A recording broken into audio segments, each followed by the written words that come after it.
Ini terletak di pangkon alternator. Ini adalah nomor mesin. Kita arsir sampai kelihatan dengan jelas nomornya.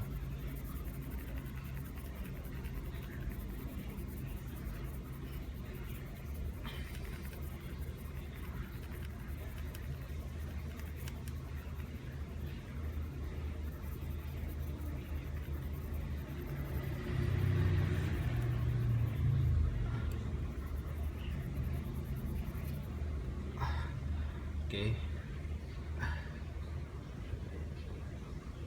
kita lihat nomornya sudah terlihat dengan jelas. Ini adalah nomor mesin pada VW Kodok tahun 67.